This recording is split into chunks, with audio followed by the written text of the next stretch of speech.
Good morning students, लक्ष्य में आप सभी का स्वागत है। मैं अभी मैग्नेटिक सर्किट का लेक्चर नंबर 15, तो लेक्चर नंबर 14 में मैंने आपको Faraday law of electromagnetic induction बताया था। इसमें दो लॉ मैंने बताए थे, दोनों लॉ को लिखा भी था स्टेटमेंट। तो आज हम लोग उसके आगे पढ़ेंगे। ठीक है, मैंने पिछले लेक्चर में ये भी बताया था कि डायरेक्शन ऑफ इंड्यूस्ड ईएमएफ क्या होगा। उसके लिए मैंने बोला था कि इस लेक्चर में मैं दो नियम आपको पढ़ाऊँगा, एक है लेंज लॉ और एक है फ्लेमिंग्स लॉ। दोनों को आज हम लोग स्टडी करने वाले हैं, लेकिन उसके पहले हम लोग थोड़ा सा मैग्नीट्यूड निकाल लेते हैं जो इंड्यूस्ड ईएमएफ जनरेट किया गया था फैराडे के द्वारा। यानी उसका मैग्नीट्यूड एग्जाम में कैसे लिखिएगा। ऐसे तो मैंने बताया दिया था n बराबर, ठीक है, E बराबर n d phi by d t, but उसको थोड़ा सा तरीके से मैं लिख दे रहा हूँ। उसी के लिए मैंने थोड़ा 5 मिनट का लेक्चर होगा जो कि मैं तरीके से बता देता हूँ कि एग्ज़ाम में सेकंड लॉ जो हुआ इंड्यूस्ड ईएमएफ उसको डेराइव कैसे कीजिएगा। डेराइव का मतलब होता है कि ढंग से लिख लेना एक नोट्स के रूप में, ये मैं बोल रहा हूँ। ठीक है, अदरवाइज उतना भी जितना मैं बताया उतना भी अगर आप लिख लेते हैं तो नंबर नहीं कटना चाहिए। लेकिन एक्चुअली कभी कभी क्या होता है ना कि कॉपी चेक करने वाली की मेंटेलिटी अलग होती है। वो बोलता है एक तो सेंटेंस डिफाइन कर दिया तो थोड़ी हो गया, उसको डेराइव कर दे। तो डेराइव में वही बात आएगी जो कि मैं लिखने वाला हूँ। चलिए तो थोड़ा समझ लीजिए इसको।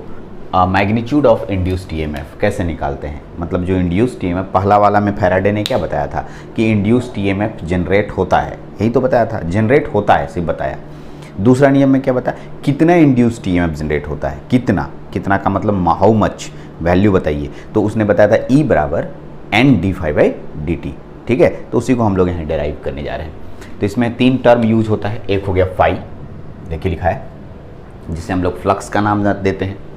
एन, जिसे हम लोग कितनी बार टर्न किया गया वो नाम देते हैं। और टी, टी मतलब टाइम, कितना समय लगता है, इसको समझना है। ठीक है, तो इसी को समझने के लिए हम लिखने जा रहे हैं एक एक करके रेट ऑफ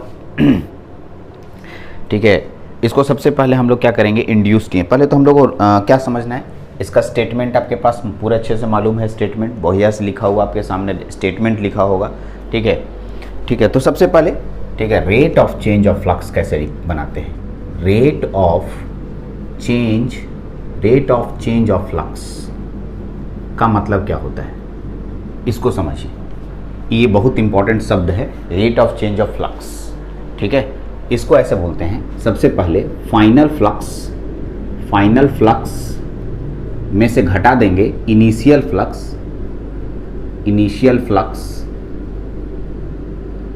फाइनल फ्लक्स में से इनिशियल फ्लक्स घटाकर डिवाइड कर देंगे टाइम से। किसे, टाइम से। अगर हम ऐसा कर दें तो इसे कहते हैं rate of change of flux. ठीक है, rate of change of flux कहा जाता है। तो किसे किसे डिफाइन किए हम, किसे किसे किए, final flux minus initial flux by time. Final flux कैसे निकालिएगा, ठीक है, फाइनल फ्लक्स देखिएगा।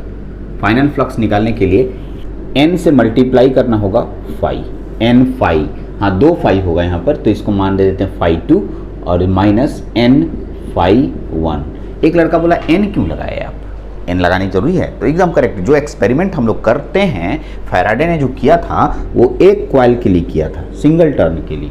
किसके लिए किया था, सिंगल टर्न के लिए। तो जितना नंबर ऑफ टर्न बढ़ाएंगे फ्लक्स का लिंकिंग उतना ज़्यादा होगा, इसलिए फ्लक्स टोटल इसके टर्न पर निर्भर करता है। कितनी बार लपेटे हैं इस पर निर्भर करता है। 4 बार लपेटे हैं तो n का मान 4 होगा, 10 बार लपेटे हैं तो n का मान 10 होगा। इसलिए n को फ्लक्स के साथ मल्टीप्लाई कीजिएगा तो टोटल फ्लक्स मिलेगा हमें। Total final flux minus total initial flux divided by time. Time इसके लिए अलग होगा, इसके लिए अलग होगा। इस समय कुछ समय होगा, इस समय कुछ समय होगा। इसको लिख सकते हैं आप T2 माइनस T1। आइए, तो इसी को हम लोग rate of change of flux बोलते हैं। क्या बोलते हैं इसको हम लोग, rate of change of flux. ठीक है, आइए, यहाँ तक क्लियर हो गया होगा, समझ में आ रहा होगा आपको। ठीक है, अब हम लोग अकॉर्डिंग, स्टेटमेंट याद आता है, according to statement, according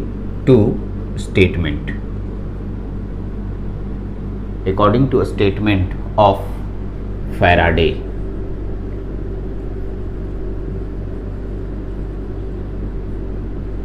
Faraday के स्टेटमेंट क्या कहते हैं, कहता है इंड्यूस्ड ईएमएफ जो जनरेट होगा, इंड्यूस्ड ईएमएफ जो जनरेट होगा वो डायरेक्टली प्रोपोर्शनल होगा किसके, ठीक है, rate of change of flux के।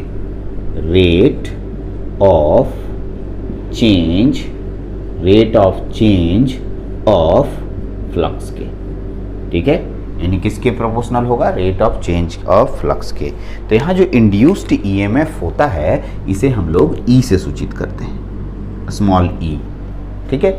ये इंड्यूस्ड ईएमएफ जनरली जनरेट किया गया है, डायरेक्टली प्रोपोर्शनल यहाँ देंगे और rate of change of flux को ये लिखते हैं सर, क्या लिखेंगे, n phi1 minus n phi2 divided by t2 minus t1, ये हो गया, ठीक है। तो अब इसी को आगे और लिख सकते हैं हम। अगर आप यहाँ से प्रोपोर्शनलिटी को हटाते हैं, ये वाला प्रोपोर्शनलिटी को, तो E इज इक्वल टू के, एक नया कांस्टेंट डालना है। के क्या होता है बताएंगे, n phi1 सॉरी ये phi2 था और ये phi1 था, ये phi2 minus n phi1 divided bye t2 minus t1। इसी को डेल टी लिख देंगे तो कोई घबराने की बात तो होनी नहीं चाहिए, ठीक है। तो ये आ गया, जहाँ पर k को कहा जाता है प्रोपोर्शनलिटी कांस्टेंट। k को क्या कहा जाता है, ठीक है, k बराबर लिख देता हूँ,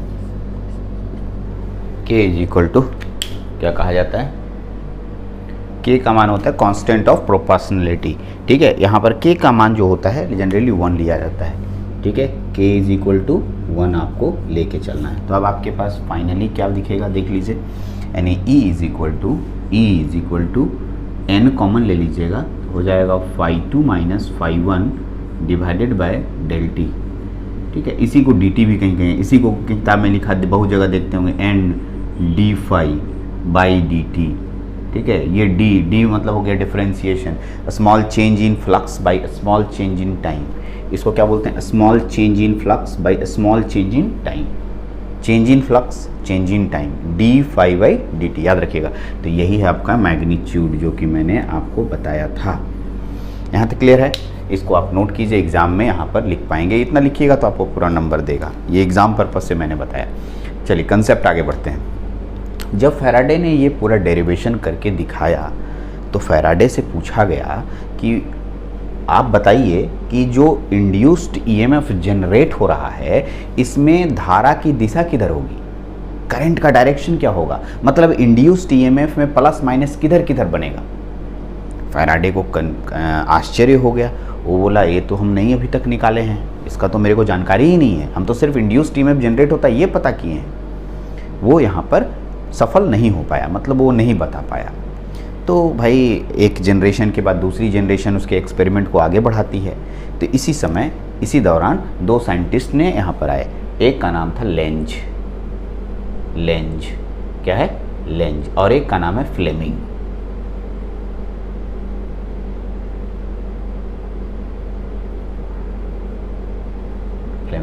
दोनों साइंटिस्ट ने इंड्यूस्ड ईएमएफ के डायरेक्शन को डिफाइन किया, दोनों के डायरेक्शन सही थे, इसलिए दोनों के मेथड को अडॉप्ट किया गया, ठीक है। दोनों को मेथड को बहुत अच्छे से पढ़ने वाले हैं और एग्जाम में ये और ये दोनों फेमस है, अच्छे से याद करेंगे। फ्लेमिंग्स का राइट हैंड रूल, फ्लेमिंग्स का लेफ्ट हैंड रूल कैसे काम करता है, यही हमारा इंपॉर्टेंट चीज़ है। और लेंज क्या बताया था ये भी हम लोग सीखेंगे यहाँ पर, जो कि बहुत सारे जगहों पर ये बताया जाता है, E बराबर minus n d phi by d t. सुनिए इधर, n बराबर minus n d phi by d t, Faraday का नियम ये बोला जाता है। ये एकदम करेक्ट है, बट मेरा और इसमें क्या अंतर है, कोई अंतर नहीं है। अंतर है सर, एक माइनस का डिफरेंस तो आ रहा है। तो ये माइनस क्या बताता है, ये लेंज लॉ, लेंज नाम के साइंटिस्ट ने जब डायरेक्शन का डिफाइन कर दिया तब जाके माइनस साइन लगा। और ये माइनस क्या इंडिकेट करता है इसको भी हम आपको बताएंगे। लेंज का नियम क्या होता है उसका एक्सपेरिमेंट वीडियो में दिखाऊंगा, अच्छे से आश्चर्य वाला वीडियो दिखाऊंगा, जो कि आप देखिएगा तो लगेगा अरे ऐसा भी होता है, और आपको उसमें सोचने पर मजबूर करेंगे मैं कि आप सोचिएगा कि आखिर ऐसा हुआ कैसे, और उसको मैं रीज़न के साथ आपको एक्सप्लेन भी करूंगा। तो पहले इतना नोट कीजिए, इतना दूर नोट कीजिए अच्छे से, मैं हम आपको लेंज लॉ और फ्लेमिंग्स लॉ पे 1 बाय 1 आ रहा हूँ। तो आइए लेंज लॉ जाने से पहले एक नॉमेरिकल बना लेते हैं। आप देख रहे होंगे एक नॉमेरिकल साइड में एक फ़ोटो आ गया होगा, और उस नॉमेरिकल को हम लोग यहाँ पर कंप्लीट करते हैं। देखिए नॉमेरिकल में क्या लिखा हुआ है, एक बार मैं पढ़ता हूँ लाइन बाय लाइन। मेरे साथ अच्छे से स्टडी कीजिए और उसको एक जो जो चीज़ दिया हुआ है उसको यहाँ पर नोट कीजिए। ए शॉर्ट कॉयल ऑफ 200 टर्न्स, ठीक है, टर्न, जहाँ भी टर्न का बात आएगा वो n का मान दिया रहेगा। सॉल्यूशन करने जा रहा हूँ, आप क्वेश्चन देख रहे होंगे स्क्रीन पे आ रहा है, तो n इज इक्वल टू 200, ठीक है। n इसका कोई यूनिट नहीं होता, टर्न संख्या है तो कैसे यूनिट होगा। Surround on the middle of A bar magnet, किसी मैग्नेट पे, मैग्नेट के, बार मैग्नेट के, ठीक है, बीच में सराउंड किया गया है। If the magnet setup a flux of 18 micro weber, 80 micro weber, sorry, flux का मान, ये फ्लक्स इसी को कहते हैं φ2 माइनस φ1, दोनों दिया हुआ यही है फाई, और लिखा 80 माइक्रोवेबर, ऐसे। तो माइक्रोवेबर को बदलने आपको आना चाहिए, माइक्रो लिखा है, इसका मतलब 80 multiplied 10 to the power minus 6 weber होता है। माइक्रो का मतलब 10 का power minus 6। Calculate the average value of EMF induced in the coil. EMF निकालने के लिए कह रहा है हमें, E is equal to question marks दे रहा है। When the magnet is taken for away from the coil, away मतलब बाहर निकालना। देखिए मैग्नेट ऐसे रखा हुआ था, कॉइल ऐसे लपेटा हुआ था 200 टर्न, उसमें ये वाला मैग्नेट को अवे करना है, दूर निकालना है। हम क्या बोले थे, आगे पीछे कीजिएगा तो इसमें इंड्यूस्ड ईएमएफ जनरेट होगा। तो अवे करने पे कितना देर अवे कर रहे हैं, कितना देर वो समय ले रहा है, उस समय को देखिए। समय लिख रहा है 0 टाइम दिए हुए है 0.05 सेकेंड, ठीक। अब ये क्वेश्चन का सारा कुछ दे दिया। अब कहता है इंड्यूस्ड ईएमएफ, तो सिंपल सा एक फॉर्मूला था, उसी पे बनेगा। E is equal to N, ठीक है, क्या हो जाएगा, φ2 माइनस φ1 डिवाइडेड बाय, ठीक है, T2 माइनस T1 या डेल T जिसको आप बोलते हैं, या सीधे d∅dt कर देते। चलिए n का मान कितना दिया हुआ है भाई, 200 मल्टीप्लाई φ2 माइनस φ1, इसी को फाई बोलते हैं, 80 मल्टीप्लाई 10 का power minus 6 divided by del T का मान दिया हुआ है 0.05 सेकेंड। ये मिल गया। अब आपको कैलकुलेशन करने आता है, उम्मीद है हो जाएगा, ठीक है। चलिए इसको सॉल्व कर देते हैं। 200 मल्टीप्लाई 80 मल्टीप्लाई 10 का पावर, ठीक है, माइनस 6 डिवाइडेड बाय 5 मल्टीप्लाई ऊपर जाएगा तो 100 हो जाएगा, ठीक है, और कट कर दीजिए। ये देखिए 2 3 4 5 6 कट गया, 1 2 3 4 5 ही होगा ना, 1 2 3 4 5 5, इसके 10 टू माइनस 5 से कट जाएगा। इसको काटेंगे तो 5 से, इसी को काटिए ना पहले, 5 से काटेंगे, 5 चौका 20, 40 आएगा।